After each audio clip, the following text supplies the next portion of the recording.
Bismillahirrahmanirrahim. Assalamualaikum warahmatullahi wabarakatuh. Waalaikumsalam. Alhamdulillahilladzi ja'ala yawmal jum'ati al-aqdul ayyamil usmi wa sa'atan jadil masmu. Asyhadu an la ilaha illallah wahdahu wa asyhadu anna Muhammadan abduhu wa rasuluh. Allahumma salli wa sallim ala sayyidina Muhammadin abdika wa rasulika nabiyil ummi wa ala alihi wa sahbihi ajma'in amma ba'du. Fa ya ayyuhal hadirun usikum wa iyaya bitaqwallah faqad faza muttaqun. Kama qala Allah fi Qur'anil 'azim a'udzu billahi samii'il 'aliim minasy syaithanir rajiim. Bismillahirrahmanirrahim. Wa may yu'azzim hurumatillahi fa huwa khairun lahu 'inda rabbih. Ayat.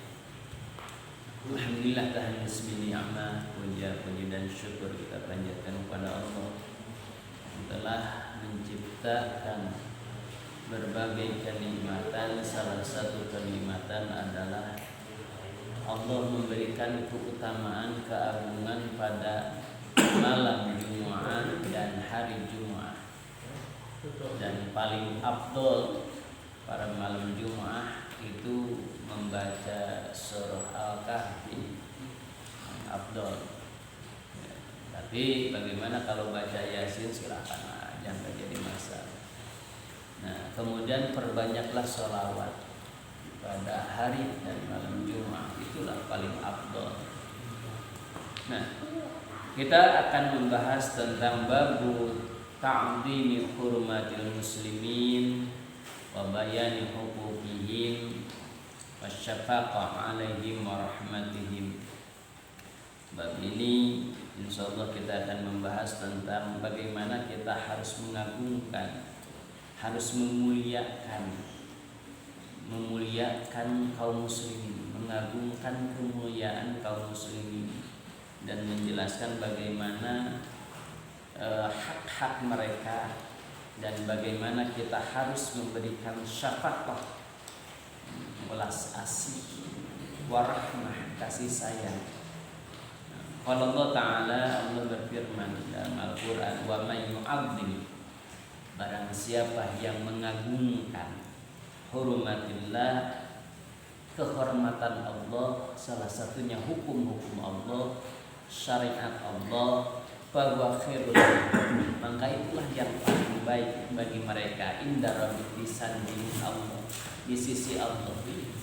Jadi barang siapa yang mengagungkan hukum-hukum Allah, salah satunya kita harus mengagungkan kaum muslimin, kita harus menyayanginya, maka itulah orang-orang yang akan mendapatkan khair, kebaikan, berbagai kebaikan.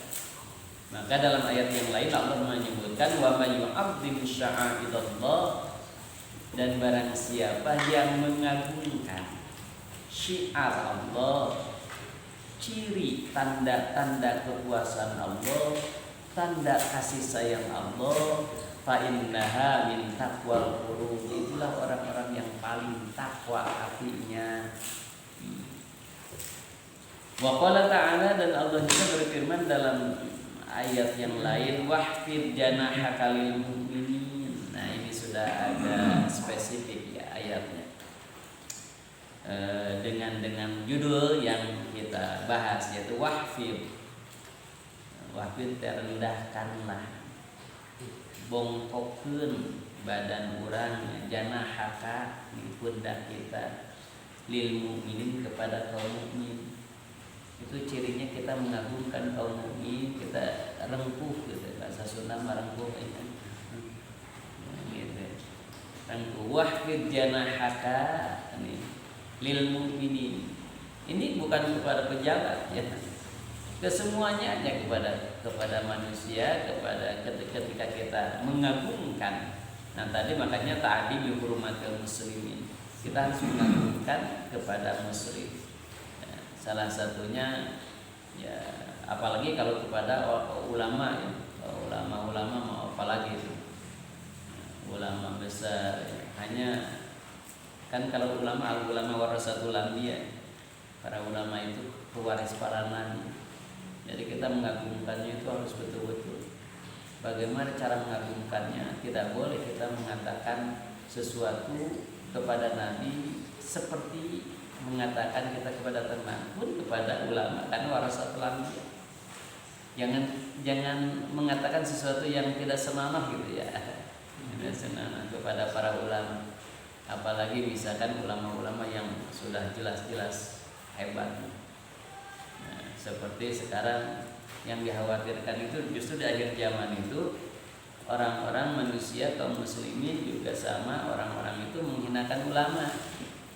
Nah, itu udah jelas ya, dalam hadis sudah disebutkan akhir zaman itu ulama itu kayak ya seperti manusia biasa aja, tidak seperti tidak dipilih oleh Allah gitu. Pada ulama itu ketika wafat ulama itu aras goncang, aras goyang, bumi menangis gitu ya. Kenapa? Karena ketika ulama diangkat berarti ilmu diangkat. Dan ciri-cirinya kiamat kan ketika salah satu ciri kiamat Allah mengangkat ilmu, bukan diangkat ilmunya tetapi para ulamanya yang diwafatkan. Hari tadi saja yang terkenal ada 4 ya, ada 4 Habib, berapa Habib, kemudian Syekh Jabir itu kan ada di Bangkalan ya, ulama besar juga. Kemudian hari tadi ada 4 ulama besar yang wafat ya. Nah, Hasan itu sedih gitu. Kenapa? Karena ketika wafat ulama, dan nanti kan kalau ulama-ulama itu tidak akan sampai ke kiamat, para ulama mah. Nah, yang nyampe ke kiamat itu orang-orang yang imannya udah rendah gitu, ke imannya udah tipis. Ini ayo Ustaz paretot gitu. Kalau sampai kiamat kan Ustaz lagi Ustaz dan butitina gitu. Ustaz anaknya lain anaknya dari ibu butitina gitu ya. Anu paretot tunggu gitu ya. Kalau ulama-ulama besar mah diangkat oleh Allah. Masyaallah karim. Jadi sedihlah ketika kita diangkat ulama.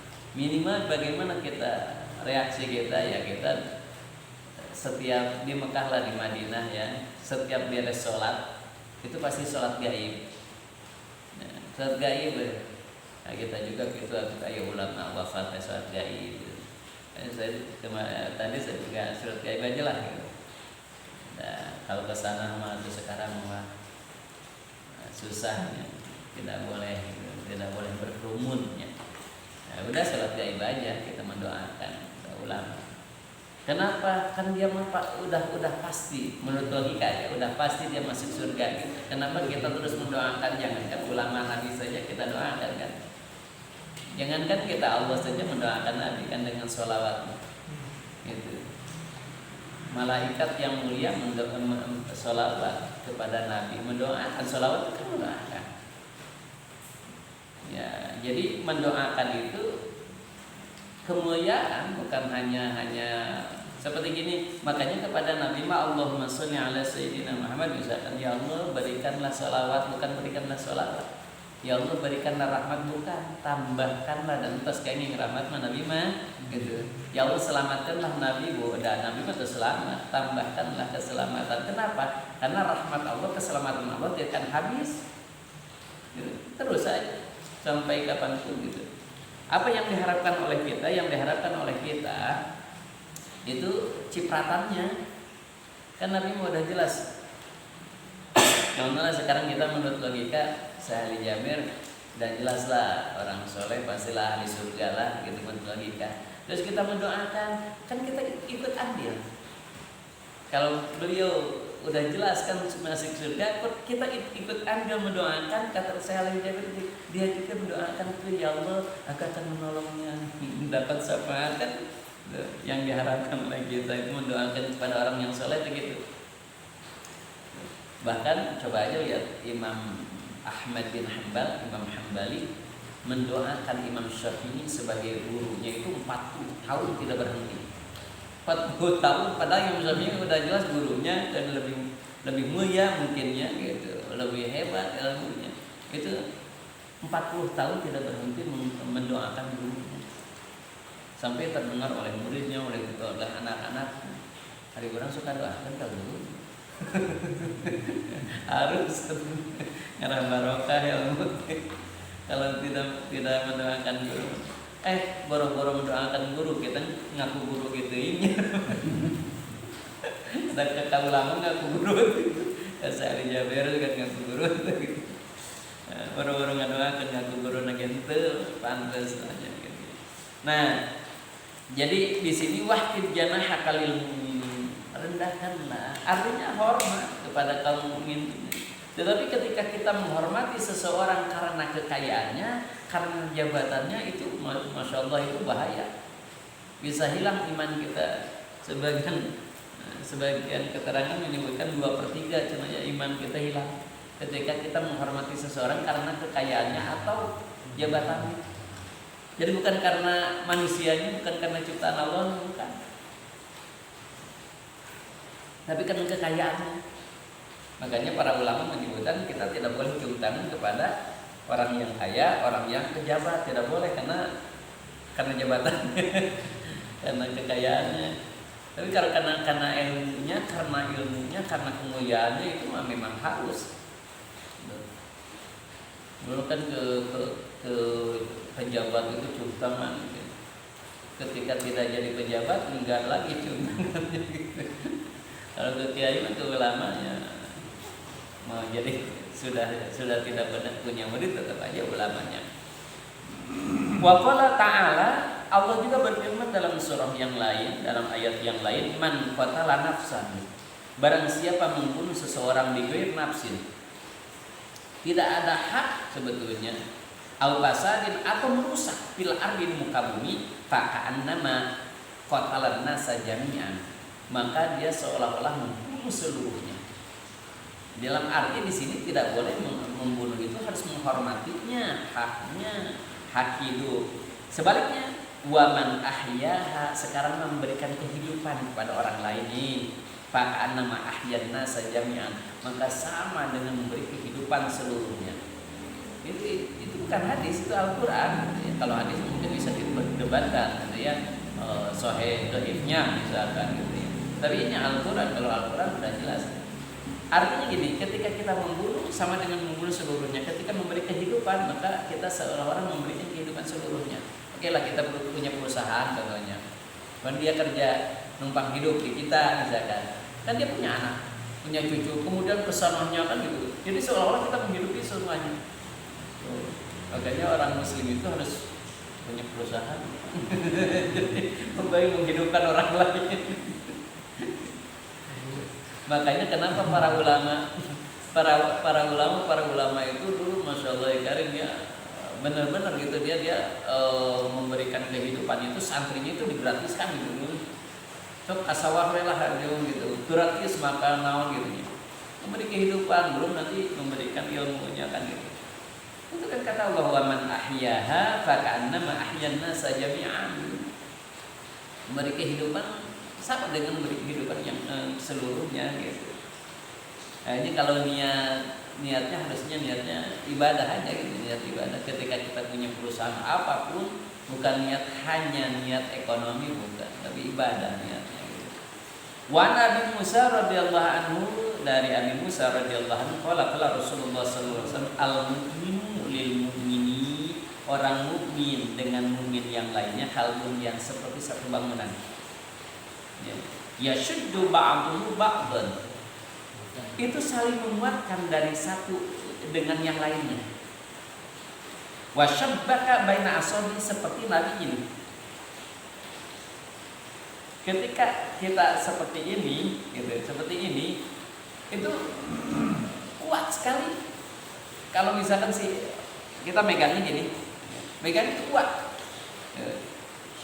Tapi kalau misalkan cuma satu, itu kan nggak kuat gitu, megangnya. Tapi kalau megangnya ini, kata Nabi seperti ini, wasyabbaka baina asabi, Nabi memasukkan di sini, kuat gitu. Ya. Dan ketika megang itu, Pak. Ya. Nah, kenapa orang mukmin dengan mukmin itu seperti bangunan? Nah, kan bangunan tidak mungkin dari satu elemen, tidak mungkin. Ada semen, ada pasir, ada besi, ada air dan seterusnya. Itu beda-beda beda-beda tapi jadi kuat justru. Coba sekarang kalau bangunan misalkan ini besi hukum, nggak mungkin kan gitu. Tapi yang beda-beda justru jadi kuat. Ya ini beda dengan ini jadi kuat gitu. Ini bangunan kalbunyan seperti satu bangunan. Itu saling menguatkan, ya syuddu ba'duhu ba'dun. Saling menguatkan. Semen menguatkan pasirnya begitu pula gitu. Batanya, airnya, itu seluruhnya saling menguatkan. Itu hadis riwayat muttafaqun alaih dari Abi Musa. Wa anhu, ini juga masih dari Abi Musa, qala Rasulullah sallallahu alaihi wasallam, man marra fi syai'in min masajidina. Barang siapa yang berangkat melewat masjid aw aswaqina atau lewat pasar atau mana sajalah gitu. Maksudnya ke masjid kan tempat ibadah atau ke pasar tempat belanja dunia lah gitu ya. Wa ma'hu nabun. Terus dia bawa jamparing, dia bawa panah, bawa busur ya, busur. Jamparing. Busurnya. Busur ya, busur. Palnya musik. Au yakbil. Maka si yang tajamnya itu harus ditutup, dipegang, jangan ditutup ya. Ala nusahiriha bikafi, dengan tangannya. Nah kalau kita merokok yang sedang merokok gitu ya, ketika ada orang lain kan yang ada apinya kan dibalikin gitu ya. Nah itu bagus gitu. Rasanya gini ya, dia suka dibalikin kalau ada orang lain bisa kena orang. Nah itu kata Nabi juga, ini yang tajamnya pegang, bisa kena orang lain. Ayusibah hadan minal muslimin lah syai'un. Jangan sampai melukai orang lain dengan panahnya. Itu hebatnya. Jadi ada hak-hak orang lain. Dan di sini kita lihat bahwa Islam itu mengajarkan sosial, mengajarkan toleransi, mengajarkan jangan sampai menyakiti orang lain. Itu. Ini ketika kita bawa panah, awas jangan hati-hati gitu. Jangan sampai menyakiti orang lain. Bawa pedang, kalau pedang mah biasanya kan pakai sarangkanya. Bahasa Indonesia kan sarangka. Baru pakai ada sarungnya ya, itu enggak melukai ya. Kalau panah tuh kan takut gitu ya, atau pedang gitu ya. Pedang tumbak gitu ya. Nah itu pegang si yang tajamnya, takut kena orang lain. Itu saking menghargai ke orang lain. Jangan sampai melukai, jangan sampai menyakiti orang lain. Itu Islam itu indah. Islam itu rahmatan lil alamin. Ya, rahmatan lil alamin, bukan rahmatan lil muslimin, bukan, tapi rahmat untuk semua alam. Bukan hanya manusia, alam kan. Nah gitu loh. Jadi Allah itu Rabbil alamin, yang mengurus, yang menguasai, yang mencintai seluruh alam. Bukan hanya lihat aja Nabi ke hewan biasanya, ke orang-orang non-muslim juga sayang gitu ya. Ketika dia perlu bantuan, Nabi membantunya gitu. Tidak Islamnya hukum semuanya. Itu hebatnya dalam Islam, jangan sampai menyakiti. Makanya kenapa Nabi ketika kata Nabi, ketika kita bersin atau batuk jangan ke depan orang lain. Ya, kan dari dulu sudah menganjurkan Nabi, mengajarkan kepada kita ketika bersin kan pinggir gitu ya, batuk gitu. Dan ketika meludah juga jangan sampai bersuara, supaya apa? Supaya tidak disangka orang lain, supaya tidak tersakiti gitu. Islam itu makanya Masya Allah ya, Islam itu indah ya, sebetulnya Islam itu indah. Hanya sayang sekali ketika di lapangan gitu. Jangankan orang muslim dengan non muslim, muslim dengan muslim saja banyak pertentangan gitu ya. Banyak ini nggak mau ngaji karena beda paham, misalkan mau ngaji itu beda paham, nggak mau ke masjid itu mah pahamnya beda. Ada Masya Allah ya, karirnya sama aja ya. Wa Nu'man bin Bashir radhiyallahu anhu qala Rasulullah sallallahu alaihi wasallam masalul mu'mini fi tawaddihim wa tarahumihim wa ta'atufihim mathalul jasadi. Perumpamaan orang mukmin seharusnya sih dalam apa? Tawadud. Wadud itu cinta, saling mencintainya. Wa tarahumihim, dan saling tarahum, saling sayang. Tarahum, sayangnya. Wa ta'atufihim, belas asih, kasih sayang juga ya. Di Indonesia mah rada sempit ya bahasanya gitu. Ya kasih sayang juga lah gitu. Kalau di bahasa Arab maknanya ya masalul jasadi, seperti satu jasad gitu. Mukmin dengan mukmin itu seperti satu jasad. Kenapa? Idastaka min hubun, ketika salah satu yang sakit, ya, tada'alahu sayrul jasadi bisyahar wal umma, pasti semuanya panas ikut ngagiberi. Ini kenapa? Misalkan kena palu tako, tapi kok hejo hubungan. Apakah hanya ini yang sakit? Enggak, kepala jadi riut ngagiberi. Semuanya, bahkan di sini bisyahar, sampai tidak bisa tidur mata gitu kan, yang sakitnya ini gitu. Jadi semuanya, kalau sakit satu semuanya sakit. Itu orang muslim. Orang muslim dengan muslim yang lainnya itu seperti gitu kata Nabi. Ya. Seperti satu idastaka menurut tada'a, semuanya merasakan. Ketika ada ulama yang meninggal, pasti keluarganya sedih. Nah, kita pun harus sedih. Kalau tidak sedih belum termasuk mukmin.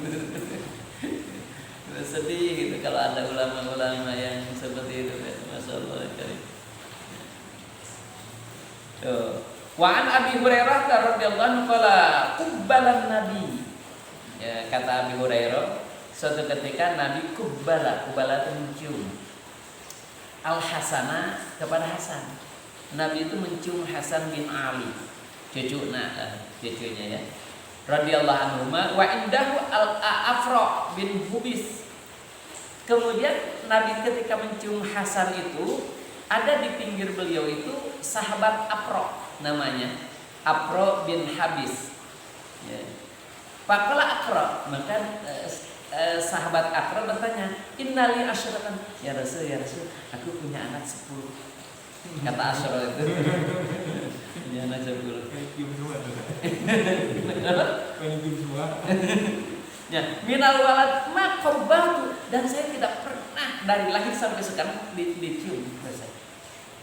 Minhum ahadan, sama sekali belum pernah. Tapi kenapa engkau menciumnya? Panadhara ilahi Rasulullah, maka Rasul melong. Ini orang tua gimana tidak pernah mencium anaknya yang 10 itu. Kata Nabi apa? Man la yarham la yurham. Barang siapa tidak mengasihi yang lain, maka Allah tidak akan mengasihinya. Gitu. Mencium itu tanda sayang. Jadi ciuman itu tanda sayang, kita mencium anak, mencium cucu itu tanda sayang kita kepada anak, pada cucu. Jadi ketika tidak ada kasih sayang, kita tidak menyayangi yang lain, maka Allah tidak akan menyayanginya. Jadi man la yarham la yurham. Barang siapa tidak menyayangi orang lain, maka tidak akan disayang oleh Allah. Jadi niatkan oleh kita apapun ingin menyayangi yang lain. Tapi nanti di akhir zaman aneh kan. Kalau ke hewan, jadi manusia itu kadang-kadang di akhir zaman itu lebih sayang pada hewan daripada kepada manusia. Sekarang kan terbukti ya, hewan-hewan buas gitu ya dirawat ya, dipelihara ya. Ular misalnya, ular besar itu seharinya 10 kilo ayam misalkan, itu kan ngasih makannya gitu, Masya Allah ya karim. Padahal di pinggir rumahnya itu banyak fakir miskin misalkan, kan dibiarin gitu. Padahal nggak ada manfaatnya apa. Miara ular gitu, macan gitu ya, macan Masya Allah ya karim. Sekarang kan banyak yang melihara yang gitu, yang buas-buas, yang buaya gitu.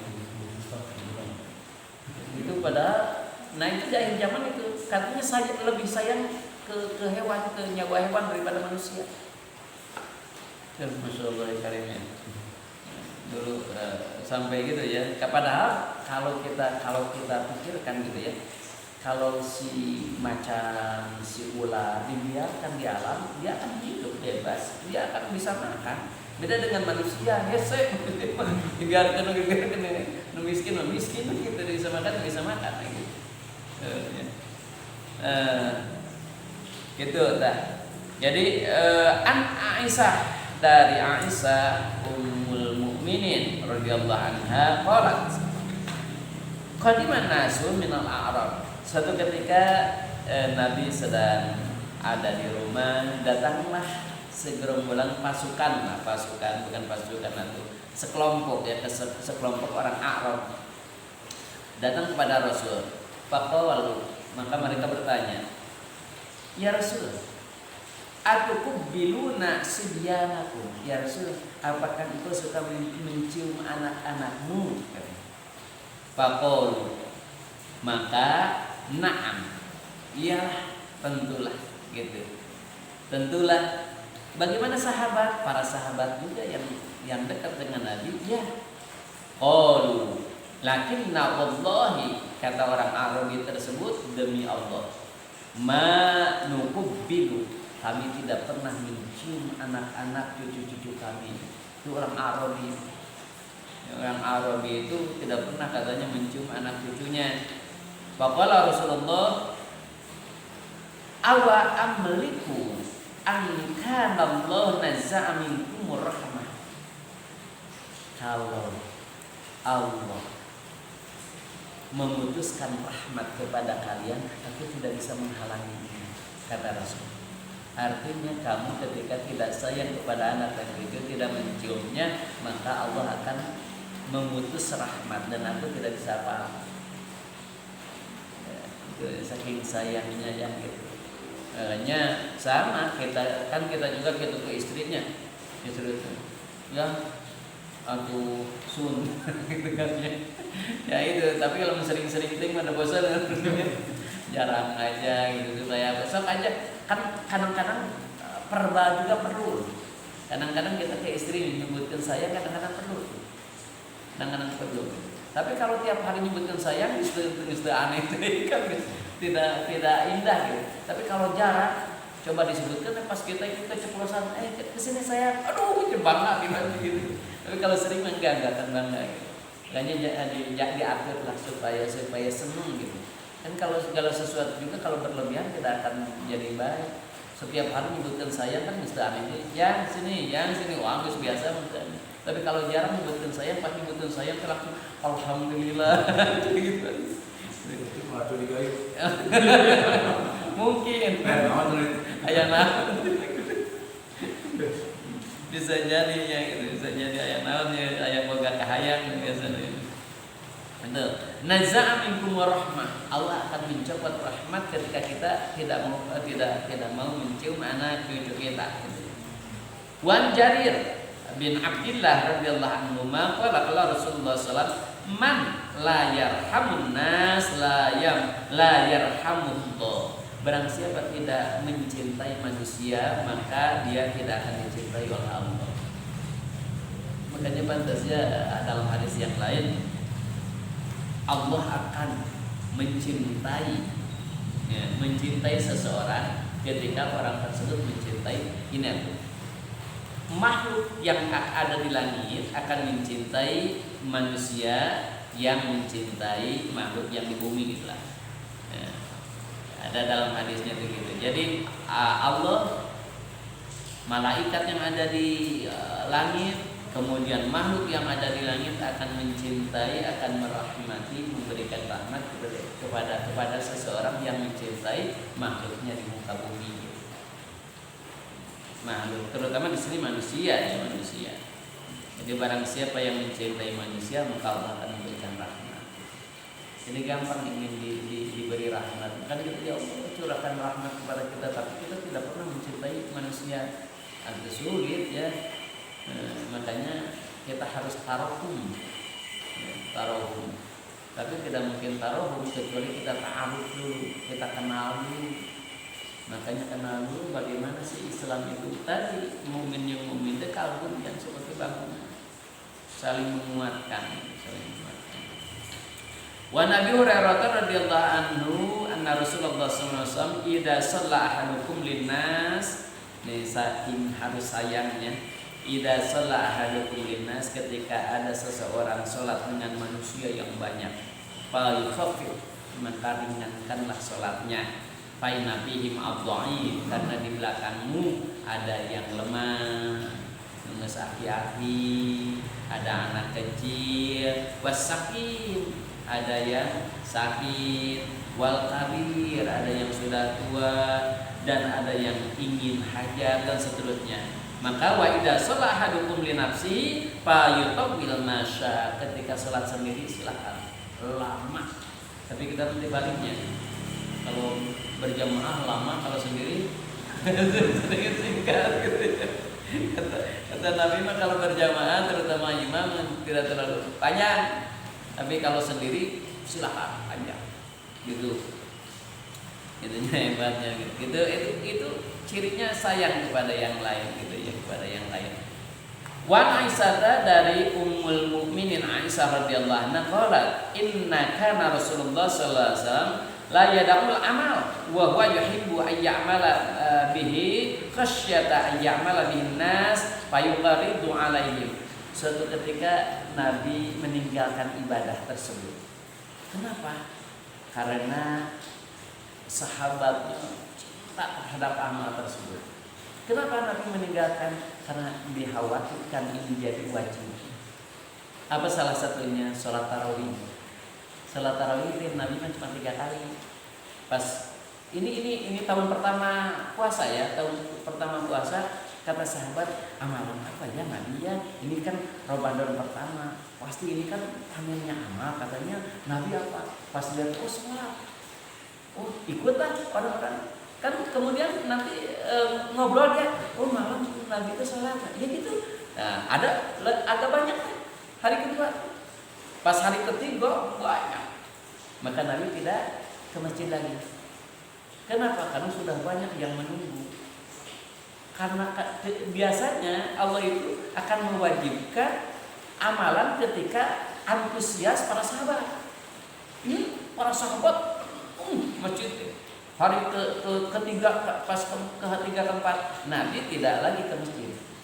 Jadi Nabi itu di rumah aja. Ditanya oleh Aisyah, wahai Ummul Mukminin Aisyah, gimana sekarang sholatnya? Nabi itu bulan Ramadan, bukan Ramadan, 11 aja, 4, 3. Nah berarti yang sholat yang tadi satu hari satu, kedua dan ketiga itu tidak disebutkan oleh Aisyah.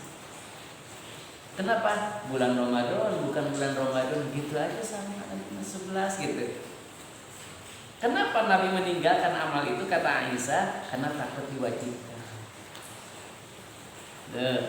Makanya sampai sekarang kan, karena hadisnya itu masih enggak menyebutkan jumlah, makanya perbedaan jumlah dalam sholat tarawih.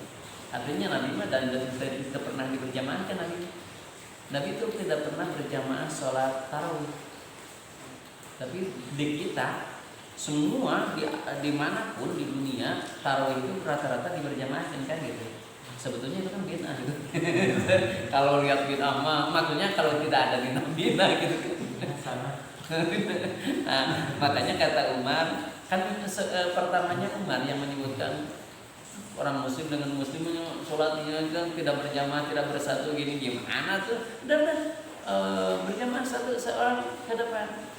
Nah kalau kita kalau menyebutkan berjamaah ke depan seorang teh urang muka harus kalau Umar enggak nyadarkan ke Abdullah bin Abu Bakar yang suaranya lebih bagus dan ya itulah hebatnya ke depan gitu. Berjamaah. Kata Umar kan inilah yang paling baik, bid'ah yang paling bagus adalah berjamaahnya tarawih.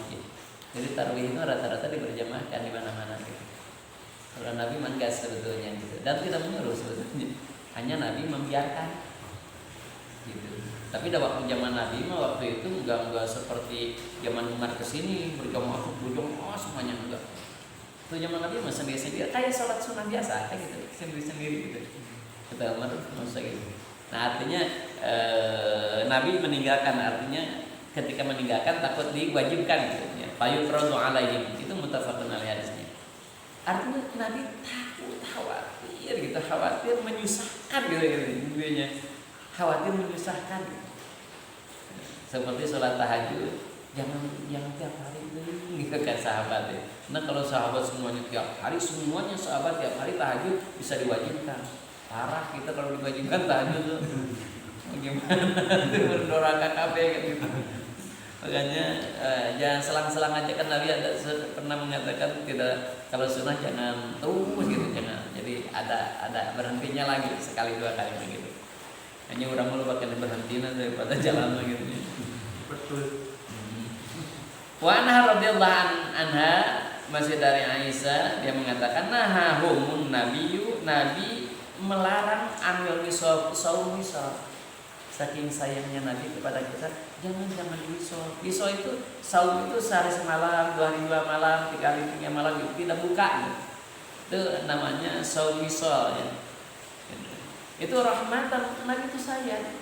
Kenapa? Karena Nabi tahu badan kita itu hanya berapa 12 jam lebih kuat bisa menahan dari minum dan makan teh. Jadi kalau lebih daripada itu, wah itu biasanya kasihan badannya gitu. Makanya pantas likulli syai'in hakun, segala sesuatu ada haknya. Kamu tidur biasa gitu. Makan biasa saja gitu. Jangan ini mau kalau saya mari ibadahnya mau tidur lebaran. So kalau umur misalkan sekarang umur kita 50 tahun, 60 tahun lah gitu umur kita, dipakai tidur misalkan sehari itu 8 jam, berarti belum 8 jam, penting 8 jam ya. Siangnya 2 jam, 10 jam berarti 24 jam, kita diambil 10 jam, tinggal 12 jam dipakai ibadahnya sebaraha. Berarti kita itu umur di akhirat itu dipakai ibadah sebaraha? 1 tahun gitu. Dari 60 tahun itu mungkin hanya setahun yang dipakai ibadah. Kalau di total-totalkan gitu, kita kan banyaknya lalai, makanya para ulama itu tidur itu jarang, tidur hanya 2 jam, 3 jam. Coba aja ulama-ulama besar atau ilmuwan saja bukan ulama, kan tidurnya semalam paling 2 jam, 3 jam. Kalau kita mah cek dokter tidak boleh kurang dari 8 jam gitu. Jadi pegawai kerja resep sare. Nah, jadi saking rahmatan, saking sayang Nabi itu. Innaka tuwasilu. Sahabat bertanya, ya Rasul, saya kan sering melihat Rasul puasa 3 hari berturut-turut, enggak buka-buka. Dengan Rasul juga qala inni lastu kahiyatikum. Aku dengan kalian itu beda. Kalau aku itu puasa 3 hari pun seperti diberi kekuatan oleh Allah, seperti makan biasa aja gitu. Aku diberi oleh Allah kekuatan seperti makan, nanti pas maghribnya seperti diberi makan oleh Allah gitu. Jadi jangan disamakan lah gitu. Nah inilah salah satu sisi yang membedakan kita dengan Nabi. Jadi tidak seluruhnya sama. Nabi manusia iya, tapi Nabi beda dengan kita gitu. Buktinya apa? Buktinya Nabi itu seperti terusan, atau Nabi itu tidak pernah belajar kepada siapapun. Tapi kenapa pintar? Kenapa bisa semuanya? Dia tidak pernah nulis. Kenapa harus nulis lagi? Karena sudah ada di sini semuanya. Sudah paham semuanya, jadi nggak usah pernah nulis, nggak pernah baca, kenapa langsung aja dari Allah. Itu kan beda dengan kita. Nabi. Jadi memang ada sisi persamaannya, yaitu arul basyariyah, ada sifat kemanusiaan seperti dia suka tidur, ya, tapi tidurnya beda dengan kita, kata Rasul. Kalau kita tidur mata dan hatinya tidur kan, kalau matanya turun, hatinya turun kan lemah gitu.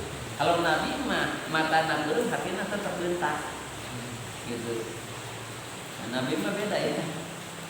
Tapi pada umumnya kata Nabi, ketika matanya merem, hati itu merem. Pada umumnya, kalau matanya melek, hatinya bisa melek pada umumnya. Kalau aku mata melek, hati melek, mata kurung, hati melek gitu. Kalau Nabi, kalau kita mata melek, hati kurung, mata kurung, hati komo kere, lebih parah gitu. Kalau kita mah ya kita sekarang jarang ingat kepada Allah dalam hati jarang. Masya Allah karim itu. Tak beda ya beda. Jangan terlalu disamakan kata Nabi itu. Qala inni lastu kahiyatikum inni yu'altimuni rabbi wa yasqini. Allah itu seperti memberikan makan dan minum kepadaku gitu kata Nabi. Seolah-olah seperti itu katanya. Jadi kalau di wisol nggak jadi masalah kalau aku mah gitu kata Rasulullah.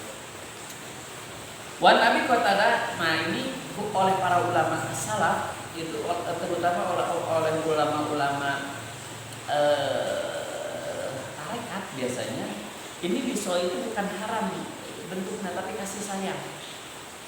Jadi ketika Nabi melarang wisol itu bagi orang-orang yang masih belum mampu. Kalau sudah yang terbiasa mah seperti misalkan ada seorang ulama di Banten dulu ya, makan itu diatur, disuruh puasa 12 hari. Pas hari pertama makan 12 suap. Setiap hari kurangi 1 suap. Hari kedua kurangi jadi hanya 11 suap. Hari berikutnya kurangi pas terakhir hanya 1 suap. Gitu. Kan itu mah tarekat, mama Rialto, latihan nafsu supaya bisa ditahan. Itu enggak apa-apa lah. Kan dilatih dulu. Dilatih. Tapi jarang kuat. Dimakan 3 suap, 3 jari. Dari 12 merangan jadi 11, jadi 10. Yang nyopin gurunya. Kenapa? Yang nyopin gurunya. Iya, yang nyopin juga gurunya, kalau sendiri mah yang nyopin gurunya lah. Yang kita itu kan latihan itu Rialto ya. Terakhirnya 1 suap aja gitu. Nanti baca udah tidak bisa makan apa-apa lagi gitu. Tapi ya kalau udah biasa mah enggak apa-apa. Nabi itu rahmatun kasih sayang artinya gitu ya.